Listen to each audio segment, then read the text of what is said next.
ఈరోజు దేశం అప్పులు పాలవడానికైనా రాష్ట్రాల అప్పులు పాలవడానికైనా మూల కారణం కమ్మజాతి. ఈ కమ్మజాతి 2018 2019 సంవత్సరంలో కరోనా వచ్చినప్పుడు ఈ నరేంద్ర మోడీ గారు కూడా దేశంలో 100 కోట్ల పైన అప్పు తీసుకున్నారు. రాష్ట్రాలు 2-3 కోట్లు 5 కోట్లు అప్పు తీసుకున్నాయి. నరేంద్ర మోడీ గారు ఆ రోజు బాధపడ్డారు. కానీ ఆ రోజు ఎందుకని అప్పు తీసుకున్నారంటే మూల కారణం ఈ వెంకయ్య నాయుడు. ఈ మోడీ గారిని పక్కకు నెట్టేసైనా వెంకయ్య నాయుడు నేను వస్తే నేను 50 కోట్ల 50,000 కోట్లు 75,000 కోట్లు 1,00,000 కోట్లు నేను 100 లక్షల కోట్లు నేను అప్పు తీసుకుంటాను వెంకయ్య నాయుడు అట్లాంటి ప్రెషర్ వెనకాల నుండి ఉండడం వల్ల నరేంద్ర మోడీ గారు ఆయనే 100 లక్షల కోట్లు అప్పు తీసుకొని అప్పు తీసుకునే ముందు ఆయన బాధపడి ఏడ్చారు. ఆ గవర్నమెంట్లో మోడీ గారు బీజేపీ తరపున ఏడిస్తే సెంట్రల్ గవర్నమెంట్లో రాహుల్ గాంధీ గారేమో ఇది నా సొంతం, నా బాధ నేనెవరికి చెప్పాలి దేవుడా, నా సొంతంలోనే నాకు అప్పు చేశారు అని చెప్పి రాహుల్ గాంధీ గారు అటువైపు ఏడ్చారు.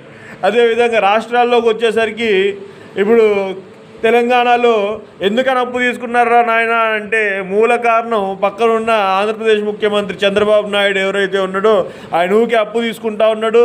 ఆయనేమో వెలమూళ్ళ మీద కేటీ రామారావు మీద కేటీఆర్ కుటుంబం మీద రేపొద్దున బలంతో ఆర్థిక బలంతో ప్రెషర్ తీసుకొస్తాడు. ఆల్రెడీ నారా చంద్రబాబు నాయుడు అనేటోడు రకరకాల ప్రెషర్ తీసుకొస్తాడు అనేది అందరికీ తెలిసిన విషయమే.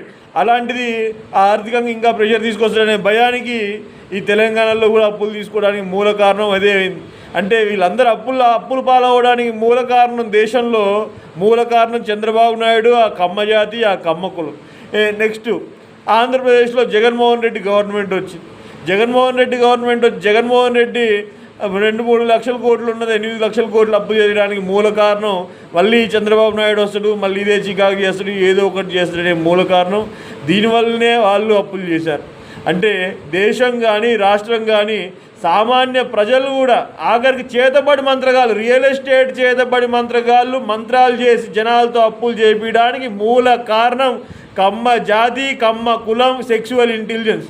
ఈ సెక్సువల్ ఇంటెలిజెన్స్ వల్ల ఈ రియల్ ఎస్టేట్ అర్బన్ నక్సలిజం అనేది తయారు చేసి అక్కడక్కడ వాళ్ళని ఇల్లు కొనిపించడానికి సెక్సువల్ ఇంటెలిజెన్స్ని ఉపయోగించి కెమికల్ బ్లాక్ మ్యాజిక్స్ ఉపయోగించి వాళ్ళ ఇల్లు కొనిపించి ప్రజలందరినీ అప్పుల పాలు చేశారు.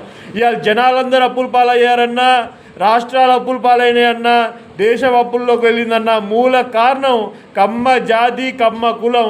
ఈ కమ్మ కులం చేయబట్టే దేశం కానీ రాష్ట్రం కానీ ఆఖరికి దేశం రాష్ట్రం ప్రజల్లో జనాలందరూ కూడా అప్పుల పాలవడానికి మూల కారణం కమ్మ జాతి, కమ్మ కులం.